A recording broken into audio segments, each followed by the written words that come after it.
Na'udzubillahi minasyaitonirrajim. Bismillahirrahmanirrahim. Assalamualaikum warahmatullahi wabarakatuh. Alhamdulillahi rabbil alamin. Assalatu wassalamu ala asyrafil anbiya'i wal mursalin Sayyidina wa maulana Muhammadin wa ala alihi wa sahbihi ajma'in. Allahumma salli wa sallim ala Sayyidina Muhammad wa ala alihi wa ashabihi wa man tabi'ahum bi ihsanin ila yaumiddin, amma ba'd. Yang pertama, marilah kita panjatkan puja dan syukur atas kehadiran Allah Subhanahu wa taala yang telah banyak memberikan kita berbagai macam nikmat. Di antara nikmat yang masih Allah Subhanahu wa taala berikan kepada kita yaitu nikmat iman, nikmat kesehatan, nikmat Islam, nikmat kesempatan. Sehingga dengan nikmat tersebut Allah Subhanahu wa taala masih mengumpulkan kita bersama dapat melaksanakan di antara kewajiban sebagai seorang mukmin, melaksanakan salat maghrib secara berjamaah dan dilanjutkan dengan bertafaqquh fid din. Semoga apa yang kita laksanakan pada hari ini, ibadah yang kita tunaikan, menjadi salah satu amalan terbaik kita di sisi Allah Subhanahu wa taala. Amin ya rabbal alamin. Salawat dan salam selalu kita sampaikan kepada junjungan kita Nabi besar Muhammad sallallahu alaihi wasallam.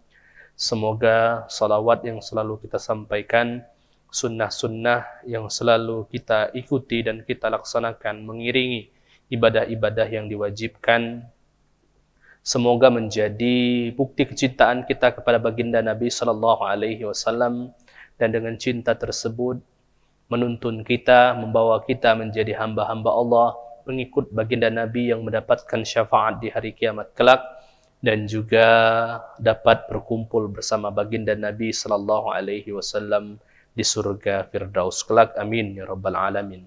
Bapak-bapak, ibu-ibu yang dirahmati Allah Subhanahu wa taala, untuk keberkahan pengajian kita pada malam hari ini, marilah kita buka dengan melapaskan lapas al-basmalah. Bismillahirrahmanirrahim. Bapak-bapak, ibu-ibu yang dirahmati Allah Subhanahu wa taala, insyaallah pada pertemuan kali ini kita akan melanjutkan pembahasan salat kita yang mungkin sempat terhenti dikarenakan kemarin masuk bulan Zulhijjah, kita membahas tentang fadilah keutamaan bulan Zulhijjah, kemudian dilanjutkan dengan membahas hal-hal yang berhubungan ataupun permasalahan yang berhubungan dengan udhiyah ataupun kurban. Maka pada pertemuan kali ini insyaallah kita akan melanjutkan masih di dalam bab salat kita, yaitu pembahasan tentang salat al-jumu'ah atau yang kita kenal dengan istilah salat Jumat. Bapak-bapak, ibu-ibu yang dirahmati Allah Subhanahu wa taala, pembahasan salat Jumat ini aslinya terkhusus di pembahasan laki-laki karena sholat Jumat ini tidak diwajibkan bagi perempuan. Namun ada beberapa hal juga hal yang bisa menjadi tambahan informasi dan juga sebagai bentuk dari amalan yang soleh yang juga bisa dilaksanakan bagi kaum hawa selain daripada kewajiban di dalam sholat Jumat tersebut. Bapak-bapak, ibu-ibu yang dirahmati Allah Subhanahu wa taala, salat Jumat merupakan salat yang disyariatkan dalam agama kita. Wa hiya minal fadail allati ikhtassallahu ta'ala biha hazil ummah allati hudiyat lil fawzi mukarramati hadzal yaum. Salat Jumat ini di antara ibadah yang terpilih, yang hanya diberikan, yang hanya Allah Subhanahu wa taala berikan kepada umat Nabi Muhammad sallallahu alaihi wasallam. Kalau kita nak membahas tentang sejarah, Pak, bahwasanya seluruh ibadah-ibadah yang kita laksanakan terkhusus di pembahasan dalam ibadah rukun Islam, salat, puasa, kemudian zakat, haji, semua ibadah tersebut ada dan pernah dilaksanakan dan pernah dilakukan sebelum umat Nabi Muhammad sallallahu alaihi wasallam. Seperti mungkin dalil yang sering kita dengar di dalam surah Al-Baqarah ayat 183 itu, ya ayyuhalladzina amanu kutiba alaikumusiyam kama kutiba alal ladzina min qablikum. Wahai orang beriman, umat Nabi Muhammad alaihi salatu wassalam, telah diwajibkan bagi kalian untuk melaksanakan ibadah puasa di bulan Ramadan kama kutiba 'alal ladzina min qablikum, sebagaimana ibadah puasa ini juga pernah diwajibkan kepada umat sebelum kalian. Dari sini menunjukkan bahwasanya ibadah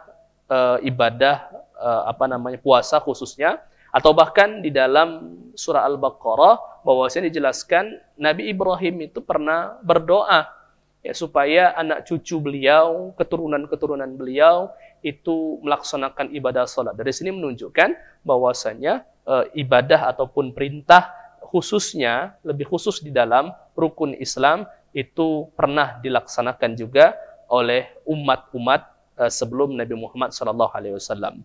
Berbeda dengan salat ibadah Jumat. Ya. Pembahasan tentang Jumat ini terkhusus hanya diberikan kemuliaan Jumat ini kepada umat Nabi Muhammad SAW. Hal tersebut sebagaimana dalam sabda Nabi alaihi salatu wassalam di dalam hadis riwayat Bukhari dan Muslim dari Abu Hurairah radhiyallahu anhu annahu sami'a Rasulullah sallallahu alaihi wasallam yaqul, bahwasanya Abu Hurairah pernah mendengar Rasul sallallahu alaihi wasallam bersabda, "Nahnul akhiruna as-sabiquna yaumal qiyamah." Kita ini, kata Rasul, adalah umat ataupun manusia-manusia yang berada di akhir zaman. Ya, kita ini umat terakhir, Pak. Akan tetapi sabiquna yaumal qiyamah, tetapi ketika di hari kiamat kita yang paling depan, Pak. Ya. Baida annahum utul kitaba min qablina, padahal sebelumnya sudah datang ahlu kitab, Yahudi dan juga Nasrani. Summa hadza yaumuhumul ladzi furida alaihim fakhtalafu fihi, dan juga setiap agama itu diberikan hari-hari yang spesial, Pak. Dan hari tersebut merupakan bentuk dari kemuliaan di setiap umat pada zaman dahulu. Nasrani kita tahu bahwasanya dimuliakan dengan hari Ahadnya. Yahudi dimuliakan dengan hari Sabatnya. Kita umat Muslim dimuliakan pada hari Jumat. Fahadanallah, Allah Subhanahu wa taala memberikan hari Jumat ini. Fannasu lana fihi tabaun, al-yahudu ghadan wan nasaru ba'da ghad. Tetapi keutamaan tetap Allah berikan kepada umat Nabi Muhammad sallallahu alaihi wasallam, bukan hanya di dunia, keutamaan tersebut diberikan oleh Allah Subhanahu wa taala ketika di hari kiamat kelak. Di sini menunjukkan bahwasanya bentuk dari kemuliaan hari Jumat. Lagi insyaallah akan kita bahas, Pak, apa-apa kemuliaan yang bisa kita laksanakan pada hari Jumat ini.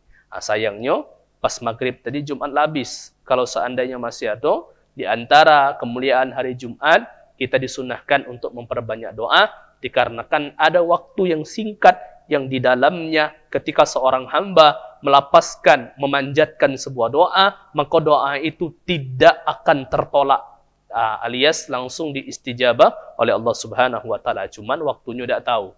Itu rahasia. Wa qad furidat bi Makkah qabla al-hijrah.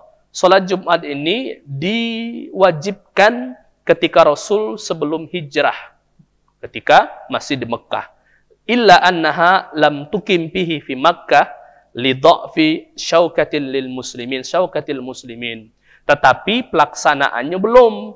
Ketika diperintahkan untuk sholat Jumat pada Rasul sallallahu alaihi wasallam di Mekah sebelum hijrah, dikarenakan umat muslim ini pada zaman dulu, Pak, agak sulit dalam menjalankan ibadah. Apalagi kita bahas dalam sholat Jumat itu disyaratkan berjamaah di dalamnya, dilaksanakan di tempat ataupun masjid, musolah, langgar dan sebagainya, maka agak sulit. Oleh karena itu belum terlaksana ketika Rasul sallallahu alaihi wasallam di Mekah. Wa ajzihim anil ijtima' li iqamatiha idzaka, dan juga tidak mampu ataupun mungkin takutnya ada mudarat di dalam pelaksanaan salat Jumat tersebut. Wa awwalu man jamma'a laha wa shallaha fil Madinah. Tetapi ketika Rasul sudah hijrah, pelaksanaan salat Jumat ini dilaksanakan di Madinah qabla al-hijrah.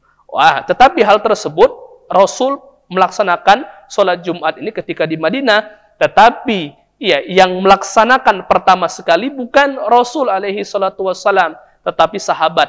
namanya As'ad bin Zurarah radhiyallahu anhu. Akhirnya kita masuk cerita ke Pak. Ngapo sebagian dari kita ini ada yang berpendapat bahwasanya pelaksanaan sholat Jumat jamaahnya harus 40. Ini ada penyebab dan juga sejarah di dalam pelaksanaan Jumat tersebut. Kemudian selanjutnya dalil. Ustaz, apakah sholat Jumat ini disyariatkan? Jelas. Bahkan di dalam Al-Quran, di juz 29 itu ada surat Al-Jumu'ah. Dan di dalamnya itu juga berisi di ayat di dalam surat Al-Jumu'ah, ayat ke-9 itu menunjukkan tentang kewajiban dalam pelaksanaan sholat Jumat. Ya ayyuhalladzina amanu, wahai orang-orang yang beriman, idza nudiya lis-salati min yaumil jumu'ah, ketika kalian dipanggil untuk melaksanakan sholat Jumat, fas'au ila dzikrillah, bersegeralah dan usahakan untuk bersegera dalam melaksanakan sholat Jumat. Dan juga penuhi panggilan Allah.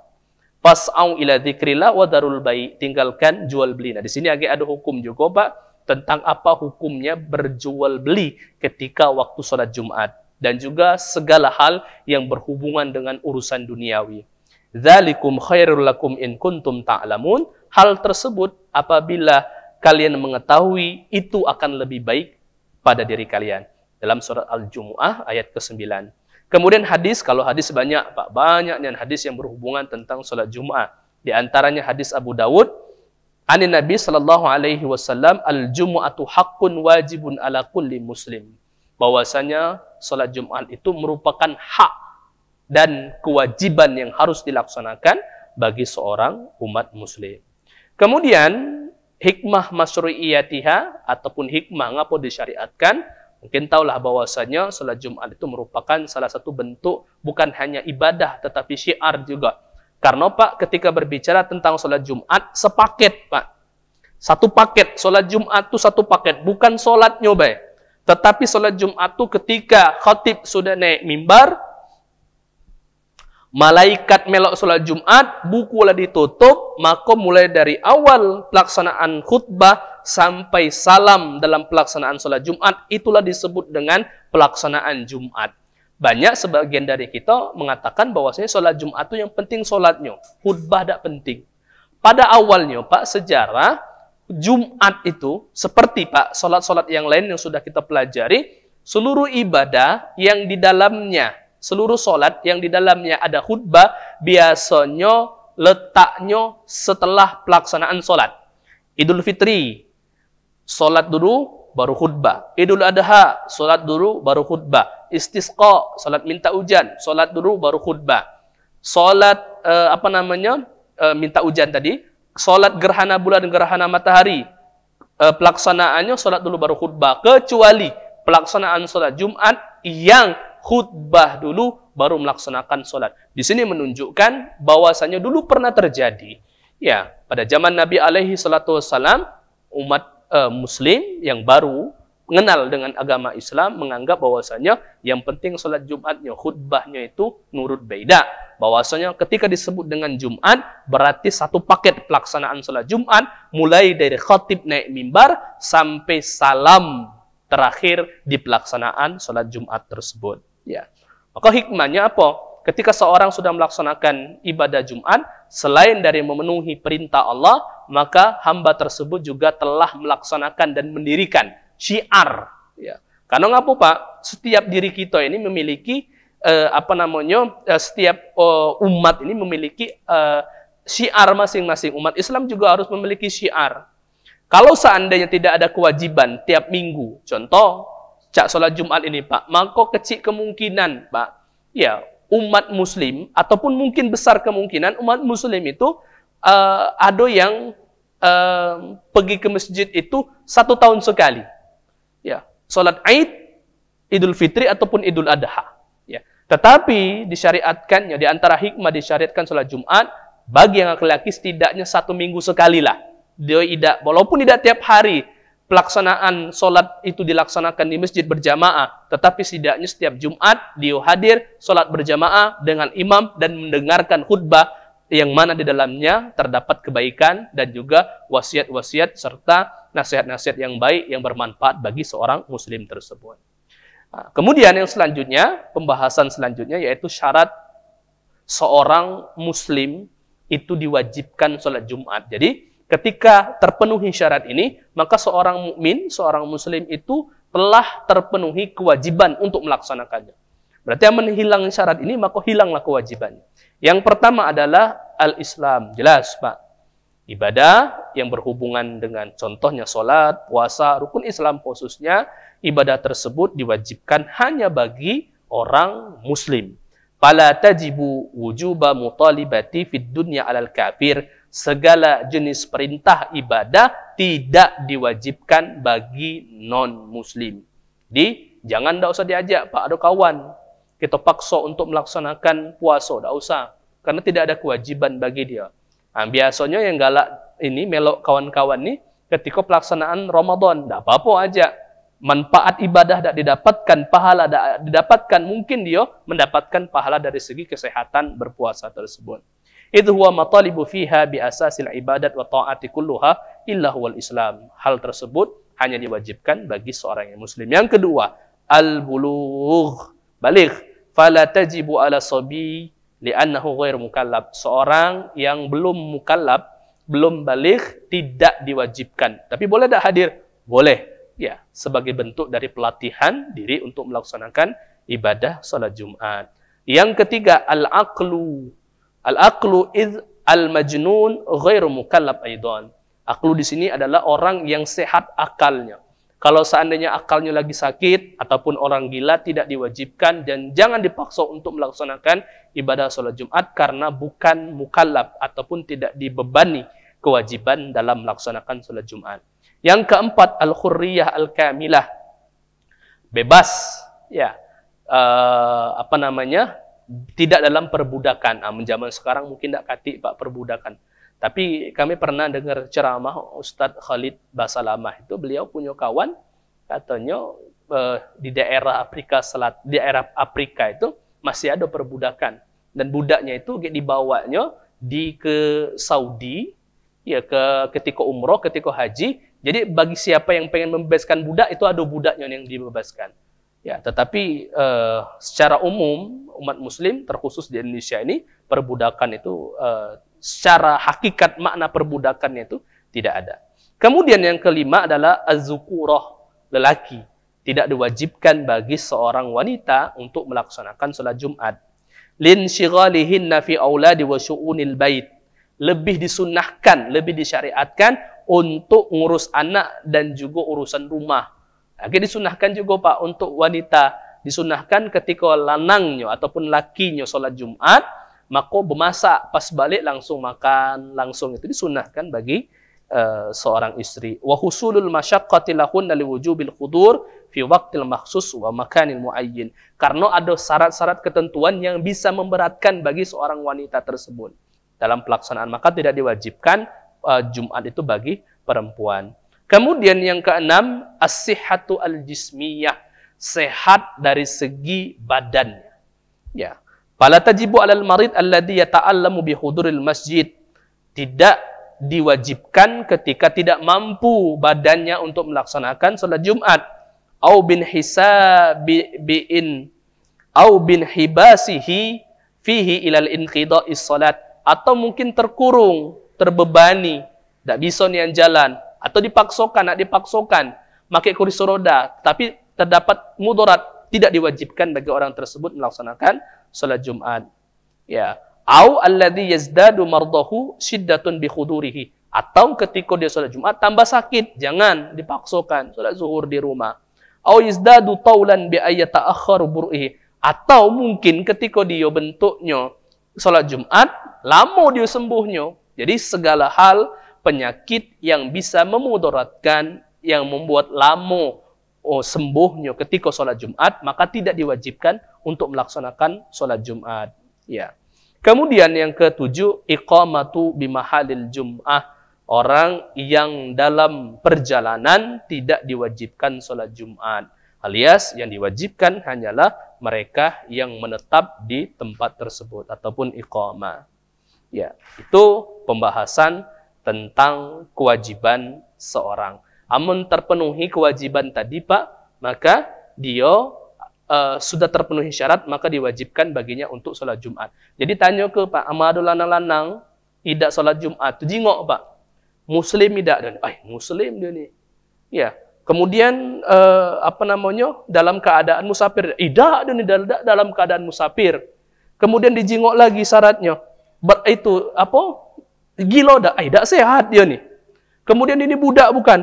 Bukan budak dia ni. Bisa kemungkinan yang tidak sholat Jumat itu mungkin betino, Pak. Ya, itu bisa kemungkinan. Jadi kalau seandainya tidak terpenuhi syarat, sudah terpenuhi syarat ini tetapi dia tidak melaksanakan, maka kata ulama itu menjaman dulu tuh Pak, para zaman-zaman awal-awal dulu, bagi yang mereka yang tidak melaksanakan sholat Jumat dimaini oleh kawannya. Diambilkan bukhur, Pak, gaharu itu, kemudian wangikan di depan rainya. Ngapo? Marah dia. Karena ngapo? Bukhur ataupun wangian yang pakai gaharu itu ditaruhkan di depan dia itu seperti seorang wanita yang mewangi diri mereka sendiri. Ya, tanda bahwasanya orang yang tidak melaksanakan sholat Jumat adalah mereka itu lebih cenderung kepada wanita ataupun tidak melaksanakan kewajiban tersebut. Itu syarat wajib. Kemudian pembahasan terakhir, ini salah satu pembahasan yang lumayan penting, Pak, dan sering terjadi kontroversi di dalam pembahasan sholat Jumat. Pak, yang kami bahas ini adalah buku Madzhab Syafi'i. Ya, ketika ada hal-hal yang di luar Madzhab Syafi'i yang mungkin pemahaman agak berbeda, agak kita bahas. Insya Allah akan nanti kita bahas. Yang kita bahas ini adalah Madzhab Syafi'i dulu, dengan berbagai macam pendapat di dalamnya. Syarat sah dalam pelaksanaan ibadah sholat Jumat. Jadi, ini tadi syarat wajib. Kalau terpenuhi syarat ini, wajib dia untuk melaksanakan sholat Jumat. Nah, yang kedua ini adalah syarat sah. Apabila syarat ini terpenuhi, maka sah dan tidak harus mengulang sholat Jumatnya, alias dia sudah melaksanakan sholat Jumat. Yang pertama, syaratul awal antuqamu fi khittatin abniyatin. Sholat Jumat harus dilaksanakan di sebuah tempat dalam sebuah bangunan. Jadi kalau seandainya ada sholat Jumat di lapangan, maka tidak sah dalam pelaksanaan. Ustadz, ya, kami ini melaksanakan sholat ini di langgar. Ya, maksudnya langgar itu nama tempat, bukan dilanggar itu dilarang. Ya, ada zaman sekarang tuh ngapa tidak sholat? Aku sholatnya dilanggar. Maksudnya dilarang.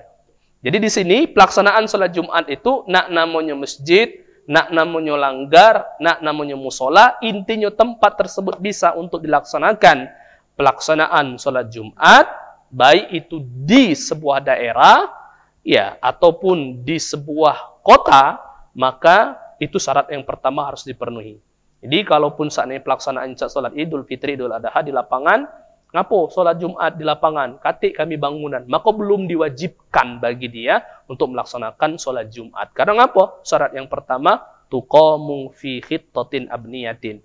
Dilaksanakan di sebuah tempat yang ada bangunannya di sini. Ya. Kemudian, fala tasihu sholatul jumu'ah, sholatal jumu'ati fi sakhra wa bainal khiyam. Tak boleh di padang pasir, tak boleh juga di perkemahan dan sebagainya. Syarat kedua, ini panjang Pak pembahasan, tapi kami ambil sedikit dari penjelasannya. Yang kedua, alla yakil adad alladhi tuqamu bihi sholatul jumu'ah an arba'ina rajulan min ahli al-jumu'ah. Nah ini Pak. Tidak sah pelaksanaan sholat Jumat kalau kurang dari 40 jamaah di sana. Dengan syarat 40 jamaah ini Pak harus terpenuhi syarat yang awal tadi. Misalnya 40 ini jamaah di sini 40 jumlahnya. Rupanya 2 ekor ini musafir, maka tidak dihitung 40 dia. Maka dihitung 38, maka tidak sah dalam pelaksanaan sholat Jumat. Kemudian ada atau 40. Nah, di antaranya ini ada yang masih kecil. Ya, 40, 3-nya masih kecil. Nah, berarti cuma 37, tetap tidak sah dalam pelaksanaan salat Jumatnya. Dalilnya mak mana itu? An Jabir ibn Abdullah radhiyallahu anhu qol, madatis sanah anna fi kulli arba'in fama fawqa zalikal jum'ah. Ketika Rasul sallallahu alaihi wasallam bersama para sahabat melaksanakan salat Jumat, madat sanah telah berlangsung ataupun telah berlalu 1 tahun, Anna fi kulli arba'in fama fawqa zalikal jum'ah. Pelaksanaan sholat Jumat 40 ke atas. Dari sini berpendapat bahwasanya pelaksanaan sholat Jumat itu minimal harus 40 jamaah. Ustaz, mak mano masjid kami ini kecil, jamaah dikit. Ya, maka boleh Pak, pakai mazhab yang lain. Ini mazhab Syafi'i dan sebagian mazhab Hambali, Pak. Ada mazhab apa Ustaz yang lain? Ada mazhab Abu Hanifah atau yang kita kenal dengan mazhab Hanafiyah. Mazhab Hanafiyah itu mengatakan ado imam, ado makmum, ado yang khotib, ado yang imam, ado yang ngamini sampai selesai sholat, sampai salam, sah pelaksanaan Jumat. Ada juga berpendapat mazhab Maliki. Kebanyakan dari kita ini memegang mazhab Maliki, walaupun tidak tahu ini adalah mazhab Maliki, yang berpendapat bahwasanya minimal syarat sah dalam pelaksanaan sholat Jumat, jamaahnya itu minimal 12. Hal tersebut pernah terjadi dalam sebuah riwayat, bahwasanya ngapu 12. Suatu ketika Rasul Shallallahu Alaihi Wasallam itu sedang khutbah. Tiba-tiba datang unta. Ketika khutbah, datanglah unta tersebut yang bawa barang dagangan. Sehingga keluarlah banyak jamaah, sehingga yang tersisa itu cuma 12. Dan Rasul Alaihi Wasallam tetap melanjutkan khutbah tersebut. Di sini ulama berpendapat bahwasanya minimal 12. Yang mana pernah terjadi, Rasul tidak marah dan Rasul tidak memberikan statement ataupun memberikan komentar ketidaksahan jamaah yang duduk bersama Nabi tersebut. Itu minimal 12. Tetapi ulama mayoritas jingok keadaan. Ya kalau seandainya memang masjid lah ada, ini ulama ngambil kontemporer, ngambil jalan tengah. Masjid lah ada, jamaah lah semangat, imam tersedia, kemudian sudah rame juga. Ya, masalahnya cuman ketidaksadaran untuk melaksanakan sholat Jumat. Yang ada cuman 30. Apakah hal tersebut bentuknya membatalkan? Kata ulama, tetap laksanakan sholat Jumat dan insya Allah sah dalam pelaksanaannya. Sesuai dengan kondisi dan kebiasaan dalam jamaah tersebut. Apalagi cak kita ini Pak, di RT kami itu masjid itu satu RT 3 masjid. Berebutanlah jamaah di sana. Kadang-kadang cuma 2 shop. Kalau kita nak mengamalkan madhab Syafi'i, Pak, tidak sah dalam pelaksanaan kita, maka ulang. Ya, ataupun hadir ke dalam jamaah yang lain. Itu syarat ketiga, Pak. Nah, tapi, Pak, inilah kebanyakan madhab Syafi'i yang sering diambil oleh jamaah kita di Indonesia ini, mengatakan 40. Harus 40. Ada yang ngototnya, Pak. Pernah kami batal. Ustaz tak jadi kita khutbah. Jiku ngapu jiku. Aku lah datang. Jiku lah rapi-rapi. Yo, jamaah kita kuitung kurang 40. Iya. Jiku Pak Lang itu. Jiku aku tanggung jawab. Jiku insya Allah. Tanggung jawab Ustaz dunia akhirat. Insya Allah jiku tanggung jawab dunia akhirat. Jiku ngurung kegawi. Tetapi tidak mengamalkan syarat yang ketiga ini, Pak. Apa syarat ketiga? Antuqamu fi syarat yang ketiga ini, alla ta'addad al-jum'ah fi baladin wahid taliman kana zalika mumkinan. Ini, Pak. Syarat dalam madhab Syafi'i ini dilaksanakannya sholat Jumat itu sah dengan 40 jamaah dengan syarat siapa yang pertama sekali mengadakan itulah yang sah. Jadi misalnya di sini, Pak, Masjid Furqan. Yang belakang ini masjid apa? Masjid Amal. Ada lagi masjid di depan sana. Nah, 40 galau jamaah nih. Tiba-tiba, besar galau masjid ini, tiba-tiba Masjid Amal itu yang pertama sekali melaksanakan sholat Jumat. Maka Pak, yang di sini batal. Seluruh jamaah Masjid Furqan harus ke Masjid Amal galau. Karena ngapa? Syarat yang selanjutnya yaitu tidak boleh ta'adud Jum'ah fi baladin wahid di dalam sebuah tempat taliman kana zalika mumkinan, selama masjid tersebut masih luas dan mungkin untuk menampung jamaah yang banyak. Nah, ini banyak yang dilupakan, Pak. Nak ngototnya 40 jamaah. Padahal nak telat lah itu. Yang masjid yang lain itulah khutbah. Ini masih beributan nak nunggu 40 jamaah. Padahal kalau nak melaksanakan madhab Syafi'i ini sepaket. Laksanakan cepat-cepat. Berkejaran dengan masjid yang lain. Karena apa? 40 itu sepaket dengan syarat yang lain yaitu apa? Tidak boleh ta'adud di dalam sebuah daerah ini melaksanakan sebuah jamaah Jumat tadi itu. Nah, tapi kebanyakan yang 40 ditekankan, syarat yang ini ditinggalkan. Sehingga tidak sempurna dalam pelaksanaan. Maka oleh karena itu, jadi ulama berpendapat, mayoritas ulama berpendapat, tidak mestilah siapa yang dulu, itulah yang sah dalam pelaksanaan. Untung, ada banyak masjid. Untungnya apa? Yaitu wong tidak malas untuk sholat Jumat. Nah, majlis ini dekat. Jadi tidak kata alasan dia, ini dekat, ini dekat, ini dekat. Kata alasan, tinggal milih mana yang menurut jamaah tersebut lebih damai dalam melaksanakan sholat Jumat. Syarat yang keempat, antuqamu fi waqti zuhri. Melaksanakannya pada waktu zuhur. Pernah juga Pak kami khutbah, ketika khutbah, jadi pendapat masjid ini, masjidnya baru memang, ya. Pendapat masjid ini, pelaksanaan sholat Jumat itu ketika masuk waktu Jumat. Berarti sebelum waktu pelaksanaan sholat Jumat itu sudah boleh azan dan naik mimbar. Tidak, seperti yang kami bilang di awal tadi, pelaksanaan sholat Jumat itu satu paket. Maka ketika syarat yang keempat pelaksanaan Jumat itu dilaksanakan pada waktu zuhur, maka khutbah pun dilaksanakan pada waktu zuhur. Ya, jadi tidak ngajuku ngapu cepatnya lah azan. Belum ini azan pertama Ustadz katanya. Agi azan kedua. Jiku aku naik khutbahnya kapan? Sekarang tidak apa-apa. Kan sholat Jumat itu waktunya zuhur. Pendapat. Ya, juga bukan cak itu. Yang benar Jumat ini satu paket. Karena satu paket berarti paket mulai dari awal itu ialah ketika masuk waktu zuhur. Begitu juga dengan pelaksanaan naiknya khatib ke mimbar tersebut. Falau dhaqa waktu zuhri anha bi allam yabqa minhu ma yasi'uha wajib alaihim ay yusalluha zuhran. Contoh, tiba-tiba Pak, mungkin ini mazhab Syafi'i yang tulen nian mengamalkan syarat ini. Nak ditunggu kenyonian, nak ditunggu kenyonian jamaah ini pacak rupanya jam 3 mungkin pelaksanaan sholat Jumat. Ya. Akhirnya nak 40 nian jam 3 hari Jumat.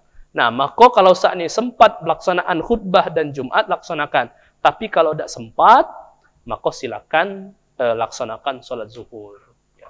Nah, kebanyakan diri kita ini, Pak, ada juga kami pernah jenguk masjid, jamaah masjid nanya dengan kami, Ustadz kami Jumat kemarin katanya tidak sholat zuhur, tidak sholat Jumat, sholat zuhur. Ngapo? Kurang dari 40 jamaah. Maka mana? Kami sholat zuhur. Jika masjid dekat tak? Dekat. Jika ngapa ada masjid sana? Ya. Jadi dia berpendapat bahwasanya ya pelaksanaan sholat ketika sudah masuk sholat Jumat, sholat zuhur, maka pelaksanaan sholat Jumat itu mau harus dilaksanakan. Tetapi ketika tidak terpenuhi syaratnya, maka dilaksanakan sholat zuhur. Jika udah cak itu. Kalau seandainya memang nak pakai pendapat mazhab Syafi'i yang 40 orang itu, maka ya sudah tunggukan. Kalaupun tidak kati dan menganggap bahwa tidak kebakal sah, maka pindah ke masjid yang lain, bukan melaksanakan sholat zuhur. Tetapi intinya syarat yang keempat adalah pelaksanaannya, yaitu ketika waktu zuhur. Berarti boleh Ustaz melaksanakan jam 2, boleh selama itu masih sholat zuhur. Boleh melaksanakannya bentuknya jam 3. Kalau seandainya sempat khutbah dan juga sholat, maka dibolehkan dalam pelaksanaan Jumat tersebut. Bapak-bapak, ibu-ibu yang dirahmati Allah Subhanahu wa taala, itulah tadi pembahasan tentang apa itu sholat Jumat, sejarah singkat sholat Jumat, kemudian syarat wajib seorang yang diwajibkan sholat Jumat, dan syarat sahnya sholat Jumat. Pertemuan akan datang, Pak, kita akan membahas tentang pardu-pardu, rukun-rukun dalam Jumat. Termasuk Pak membaca kita yang lanang ini, Pak, baca khotib galon. Tidak mesti harus ustadz untuk menjadi seorang khotib itu, tidak. Selama terpenuhi syarat, memang Ustadz Abdul lebih bagus. Tetapi jangan sampai terjadinya ada jamaah yang membatalkan sholat Jumat karena khotibnya tidak datang. Khotibnya tidak datang, cadangan tidak kati, pengurus masjid tidak berani untuk khutbah. Ya. Maka kita pribadi ya harus setidaknya terpenuhi rukunnya. Mudah Pak, khutbah 5 menit jadi, 3 menit jadi. Ya, asal terpenuhi rukunnya. Dan pembahasan itu akan kita bahas di pertemuan yang akan datang. Baik bagi jamaah khotib, jamaahnya dan juga para khotib dan juga imamnya tersebut ada kewajiban yang harus terpenuhi. Bapak-bapak, ibu-ibu yang dirahmati Allah Subhanahu wa taala, sebelum kita tutup kita berdoa, semoga apa yang kita sama-sama pelajari hari ini Allah berikan kemudahan, Allah berikan berkah, Allah berikan manfaat, Allah berikan kebaikan bagi dunia kita dan juga kebaikan bagi agama kita serta kebaikan bagi akhirat kita. Amin ya rabbal alamin. Na'udzubillahi minasyaitonir rajim. Bismillahirrahmanirrahim. Alhamdulillahirabbil alamin. Wassalatu wassalamu ala asyrafil anbiya'i wal mursalin. Sayyidina wa maulana Muhammadin wa ala alihi wa sahbihi ajma'in. Allahumma anfa'na bima 'allamtana wa 'allimna ma yanfa'una warzuqna 'ilman tanfa'una bi rahmatika ya arhamar rahimin. Allahumma inna nastaudibuka ma qara'na wa ma hafidna wa ma ta'allamna warduhu ilayna inna hajatina ilayhi innaka ala kulli syai'in qadir. Wa sallallahu ala sayyidina Muhammad wa ala alihi wa sahbihi wa sallam. Walhamdulillahi rabbil alamin. Kita tutup dengan melepaskan nafas alhamdulillah. Alhamdulillahi rabbil alamin. Subhanakallahumma wa bihamdika asyhadu an la ilaha illa anta astaghfiruka wa atubu ilaik. Assalamualaikum warahmatullahi wabarakatuh.